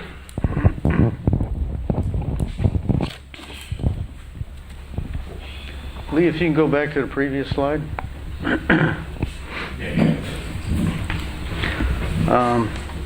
So the second grant noted on here is a Digital Equity 2 for $775,000. We have not spent that yet. Then we go into the last four lines will be ESSER 1, ESSER 1, ESSER 2, and ESSER 3. ESSER 1 originally was about $4.9 million. Original allocation. Through a certain period of time, we spent $4.8 million, and we got received revenue of $4.8 million, as noted on the right side. There was a certain time frame where basically ISB had us reapply, and so for the unspent monies, and those unspent monies were $56,988, noted as ESSER FY22.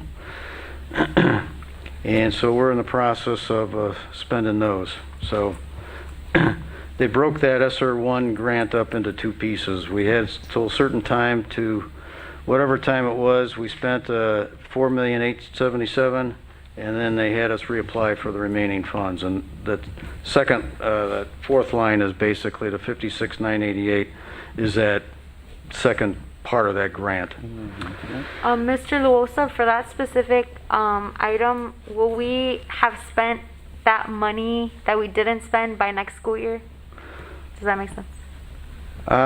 What is do you know what the time frame of that is, Nick? For ESSER 1? ESSER, Yeah, ESSER 1? ESSER is complete. For the $56,988? Correct.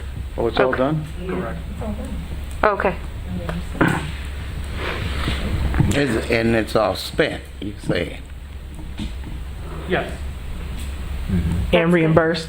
That's good. Yes. Yes. Right. Okay. Yeah. So We do it's have been revenues spent received and of we've been 56, reimbursed, so- and that money is gone. Yeah, so we doesn't have look like the we- allocation of 56, we received 56, so yeah, it is all spent. Right. And ESSER 2, for a $19 million allocation, we have sent in expenditure reports of $9.5 million. Over on the right side, we've received $9.5 million. We have other expenditures that we haven't sent into the state yet of $261,000 and 2.2 million, and we've got outstanding POs of 892,000. So uncommitted balance from a start of 19 million down to 6.4 million, and the revenues received to 9.5. And then the last one, ESSER 3, the $50.5 million allocation. We've filed reports totaling 7.3 million. We have other expenditures we haven't filed reports for yet of 5.3 million. And we have a proposed transfer between ESSER 2 and ESSER 3 of 2.2 million. A lot of POs out there for 11 million.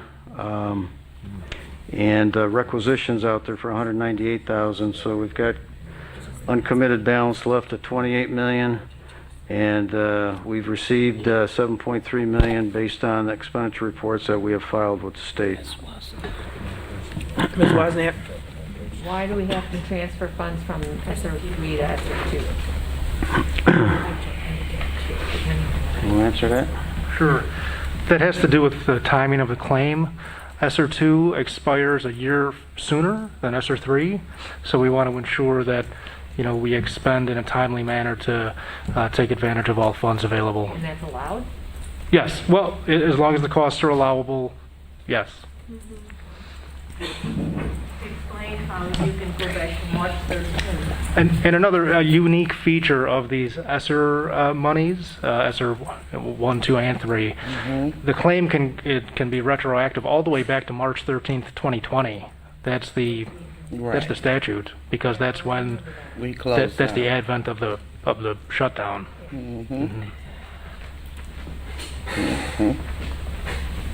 Submit all the receipts as possible.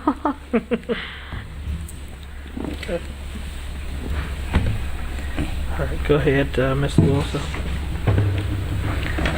All right, the next slide would be the financial emphasis.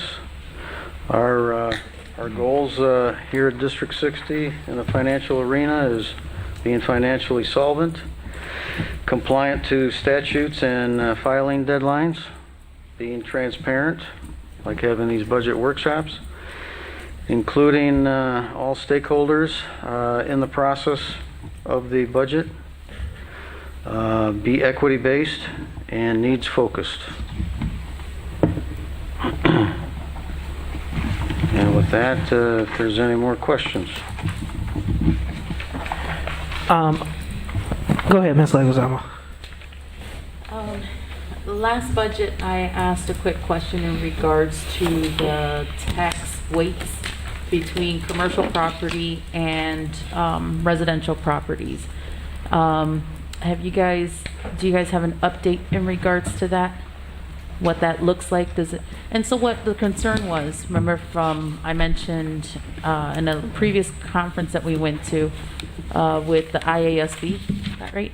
They mentioned that it looks like tax burdens are going to transition to property owners versus commercial, and that's what they were seeing back in the 2008 timeframe, and so they're thinking that that's kind of what's going to happen, or that's what they're predicting, and so they were just making sure that we as board members were asking our financial teams, what does that look like? Have we looked at that, and are we seeing any sort of impact or foreseeing any sort of impact on that? Yes, and I remember that we sort of chuckled, and I turned to Mr. Luosa because we got $20 million, and CPPRT, which is unheard for us because we typically get 6 to 7 million. I'm sorry. You want to talk about it? No. We got about $20 million in CPPRT, which is corporate property taxes, which is unheard for us because we typically get between 6 or $7 million. And so I turned to I actually ran to Mr. Lois's office and I asked him, what is this? Why are we getting so much money? And I asked Angela, Miss Williams, to call the state to make sure that this was not a mistake. And they told her it was not a mistake. And so I know 2 years ago the state made an error and paid us in excess of $2 million and CPPRT, and we thought we would have to pay it back, and then they told us, okay, it was our error, you could keep it. So I thought, $6 million error? I don't think they're gonna make us, they let us keep it. they'll make us pay it back. And that's why I wasn't so happy and we called. So I think my answer to your question is, at present, it is not a concern because we're getting more money in corporate property taxes. And I think the concern are for communities that don't look like us. As these large companies move out of these areas and abandon we're in communities that had that big revenue tax base, they're concerned is because as those industries leave, as those businesses close, as they sell, if they go to nonprofit status, that they no longer receive those taxes. Right. We are in a different situation in Waukegan in that we are seeing more companies that are moving here. We had which again doesn't directly impact us, but the things around it. But Amazon moved in. We have other companies that are starting to make Waukegan home. And their property values are also going up as ours do too. So while it is an issue for the state and other school districts, it is not an issue in Waukegan right now. But it's a great question and something we should be aware of. It is an absolute. Once the casino move, will we be receiving any taxes from that? Not a dime. Will we be receiving any dime? That's in Warren Township. It's a TIF, right? Okay. Thank you. Yeah, and in terms of the corporate tax, those you talked about Amazon, right? Where's Amazon? Near Fountain Square. Yep. Right, and that's not in our revenue base, is it? No, that's what I said. Yeah, I was just giving an example of a business that moved into Their new lot is. Okay, I don't know, but I know that anything out there at Fountain Square, we're not realizing any revenue from them. No, we're tax not. revenues. But there's other new developments and new companies, and as we saw on the property tax bill, we've had some tax objections that were declined, and we got that $300 and something thousand dollars. So we're getting more corporate taxes. Well, that's good. That's good. And I keep looking at you because I know you work down there, and I know you're familiar with this whole process. And in terms of, I know at one year, Vista contested their taxes, and were we able to get a favorable for the district off them? I don't know who this $300 and something thousand reversal was from, but I know we're still getting tax objections, and we immediately take those notices down to the legal department, and they fight it for us. And so we still have the particular attorney who fights the cases. Yeah, that's been okay. Yes. Okay. So my questions in more closing remarks, and I'll let the board if there's anything, is I do know that when we talk about the budget, it can be a big document and people can go on and do links. I always talk about the word that we've been using is demystifying this process, right? I think we do a good job here, but even with some of the questions from the board, are there ways to just call out? We talked about these being some of the initiatives, but I think just kind of 10 ways that our money is being used to address issues, right, in a very simple way, can be an effective tool. We don't have to wait till the next budget meeting in order to do those things. So when Mr. McBride and Ms. Hannah asked about what is being done to address social emotional needs of students, is there a way to kind of search, is there a dollar amount, right? And I think people will be surprised how much we actually spend on those type of things. But the board should be equipped so that they can know and be able to articulate what we're doing, right? That's why I wanted to know what we're doing for post-secondary. I don't know what the feedback, but what we're doing for post-secondary is, I think that's important, is so when people say there's nothing, college and career, college readiness, what's happening, when we actually look at the amount of dollars that are invested, we want people to see, and they may not realize that, oh yeah, that is post-secondary. Oh yeah, that is addressing mental health. So just like we had the summary sheet, I think that summary sheet, but with a few details and programs that we can point to, would be helpful. You can add student behavior to that list. Right. So, and I think even for me, what's the difference between student behavior and SEL? as I would think that those would be incorporated into the same thing. But I want to make sure, because I think that shared language is important. Yeah, so for me, like in regards to student behaviors, I'm looking at like the MTSS stuff, like what are, and even some of that would be like PBIS initiatives, so character building and stuff like that, versus SEL, which is more different types of social emotional support. I don't know. I consider those different. So, and Mrs. Deputy Cesario, you may change us, but PBIS would be incorporated in SEL. It would be. And it's listed in the budget as PBIS versus SEL versus MTSS. And all of those acronyms. Yeah, unless there are more questions, we'll be done. Yeah. So I think this was a great second meeting. I think if there are other questions, I didn't want to interrupt anything. I'm sorry, did I miss something? No, I just so that Dr. Cesario didn't have to come up here, that in the budget, and I wish that we could share just the Excel sheets, so that, because it is kind of hard clicking on the links, and I was trying to help Mr. Riddle just now. But if you go in there, it does have some programmatic details, but I think one thing that I would like also incorporated into it more explicitly is like when we can expect some of these things to be implemented, and sort of like the timeline. Like, you know, we're investing in the coordinators. Are they going to be existing teachers? By when should they have that notice posted and be hired? And I think that really helps kind of like move along some of the things that we have as goals, and stuff that we want to have implemented at obviously every grade level, but especially at the higher levels as well. So that's just like the little comment that I wanted. I mean, we need to make that more visible, but I thought it was really hard to click the link. And I wanted, for Deputy Cesario, that may be a separate conversation, right? So you got the really technical aspect of the budget and how that works, but a lot of times the board sometimes has to see the other picture to understand the technicality of the budget and how it works. And so, hey, I'm going to approve this money to be spent by ASAP, but how are these positions or these people going to be used? So I do want to say is that, and we don't have to wait till August, is if there's information, and we can talk about what that looks like, Superintendent, but that the board needs that student achievement just to kind of understanding. We've done a lot of that, right? So we got to hear the inkling of the start of the high school. It's not redesign. What are we calling it? High school transformation. It's a high school transformation, right?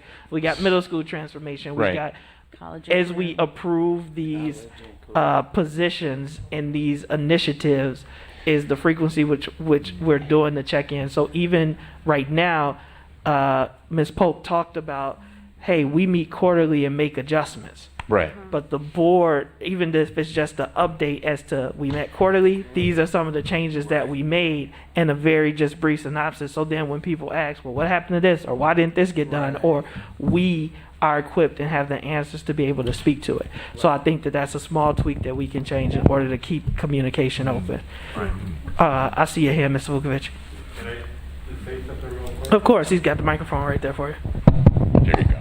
You were talking earlier about the property taxes and commercial versus residential. Now, that corporate personal property replacement tax that you talk about, that's actually based, I believe, on what the assessed valuation was in this district, like in 1970, some old number.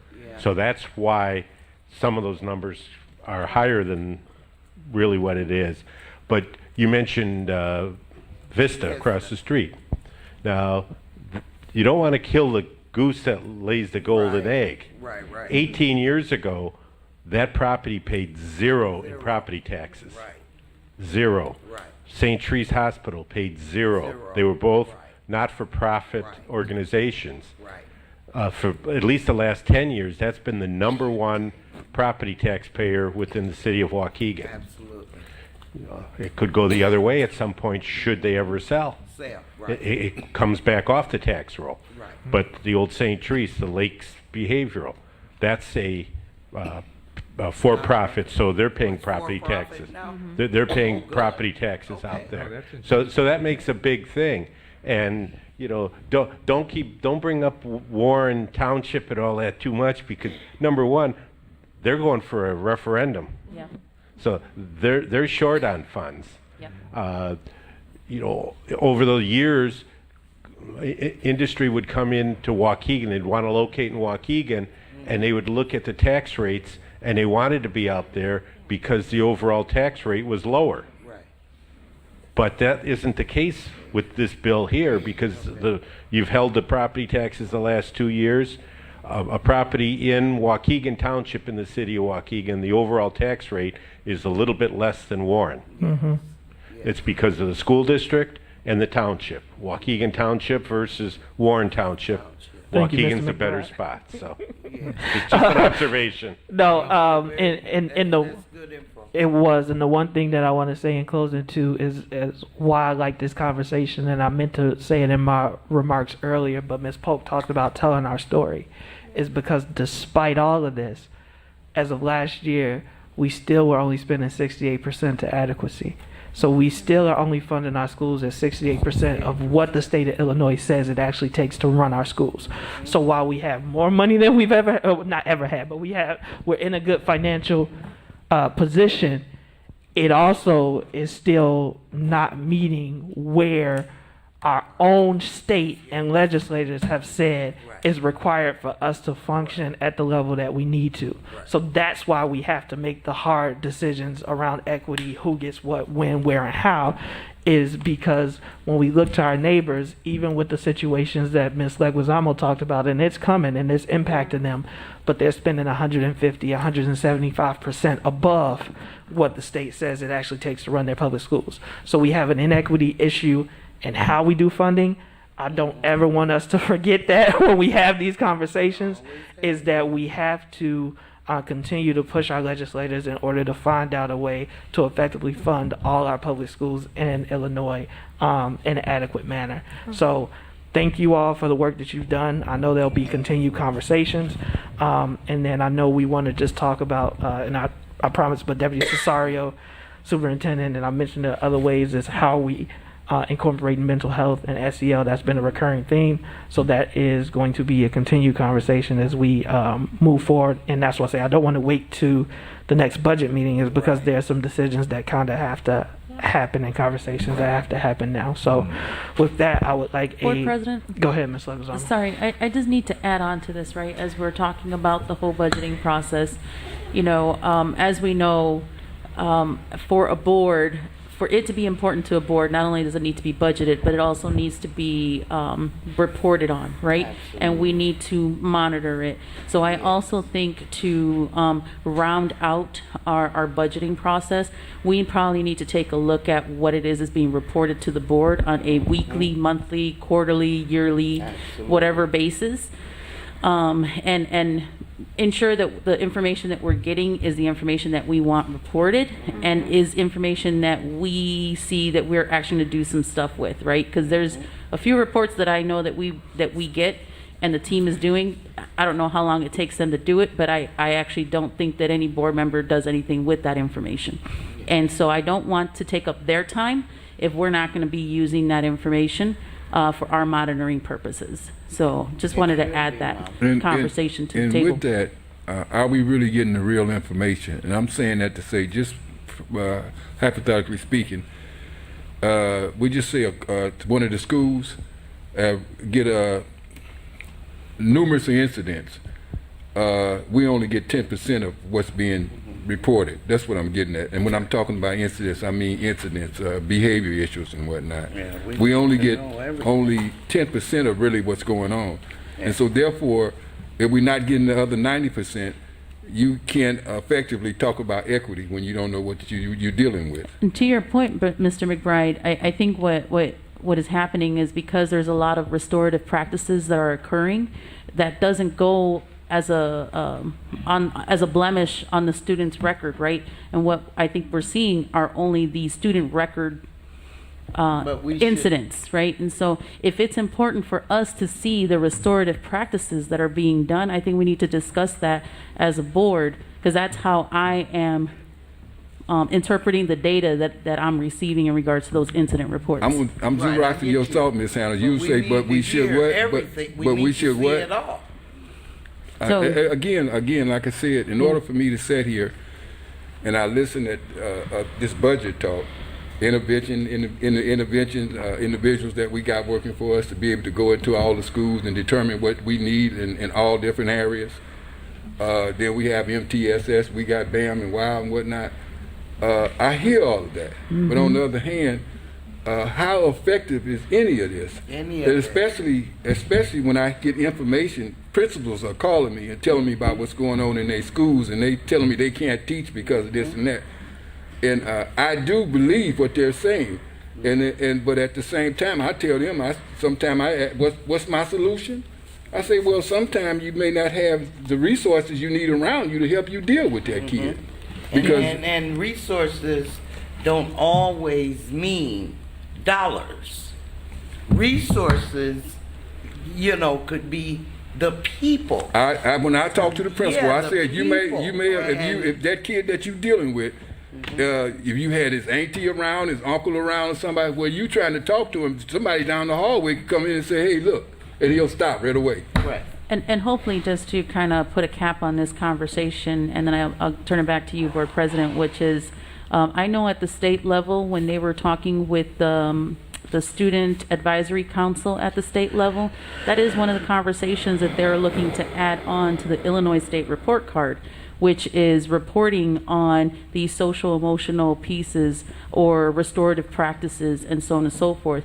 So if we want to be ahead of the game, I definitely think that is something that we should start looking at and what that looks like, because I haven't seen any other school district report that or receive information on that, so I have to do a lot more research as to what's out there and how that's being done. Ms. Gonzalez? Yeah, sorry. Ms. Leguizamo, just to note on that, Ms. Fields and the Equity Advisory Council is working on that, because that is a new requirement for all school districts, that's going to be part of the Illinois report card. And so we are already ahead of the curve with talking about SEL and prioritizing that. But the fact that we're going to be graded on it is gonna tell a lot about the story here in Waukegan if we don't address it successfully year to year. That's right. Yeah. So however, we need to have the conversation about what's being reported to the board president. Yeah, it comes down to, and I'll be completely honest with you all, time. So we still need to have a workshop as it relates to our policy on college. We have Destination 2028, which is not the official name, I know, but we're just calling it that as a placeholder that Deputy Cesario started, and all of that work is going on. So it's just like we talked about with prioritizing and what Ms. Polk did with the budget, is the board has a limited amount of time. And so how do we use that time effectively? And so there are all these conversations that we want to have, and I'm not going to belabor that point, but sometimes we spend more time on things that don't matter, that we don't get to the other conversations that we want to have. So as I talk about time, Ms. Leguizamo, if that's going to be a priority for the board, I'll make it a priority for the superintendent, and we'll make it happen. But again, when we're having frequently meetings, when we're increasing the number of those, know that that's coming from a direct request from the board. It's not me, it's not the administration, it's that it takes time to get through the work. And I think it's important. You and Mr. Riddle both actually had asked for this a while ago, and it's just been a hard time scheduling when we can come and talk about and workshop when that can happen. And so if we can do it during a board meeting and we can commit to doing a 30-minute conversation, fine. But even as you heard tonight, I think the issue is we really disagree with what information the board needs in order to do its job, and that varies member to member. So I think it'll be a much more in-depth conversation than 30 minutes. We shouldn't be picking and choosing what the Board of Education should get and what they shouldn't get. That's kind of beyond me. Yeah, I think key performance indicators was talking, what are the reports that are going to always be presented, and what things are we monitoring on a continual basis? That is a legitimate question and concern that needs to be answered. That's not limiting the access that board members have. It's saying what reports are important to us, what reports are not important to us. If you as a board member are seeking other information that you need to do your job, you make that request and we go through whatever our normal process is. But what Ms. Leguizamo is talking about is it is sometimes information overload. There are things that we say, well, we got to know everything everywhere. okay, we have to be informed of everything everywhere, but what are the things that we're going to continually look at that are important? What are our key KPIs, key performance indicators, as it relates to the budget, finances, discipline, SEL, whatever we decide? Those are the reports that we're going to see on a continual basis and be able to progress monitor. Then there are other things that you may be interested in that you can request as a board member. So I understand exactly where you were going with that, Ms. Leguizamo. You and Mr. Riddle both have made the request. Again, when could we have done it? When can we do it? It's still the question that I have, but I will commit to you all to make it happen before school starts back in the fall. So with that, I would like for a motion to adjourn. So moved. Motion by Second. Ms. Wozniak, second was Mr. Riddle. All in favor signify with aye. Aye. Aye. Any opposed, nay. Meeting is adjourned. Thank you all.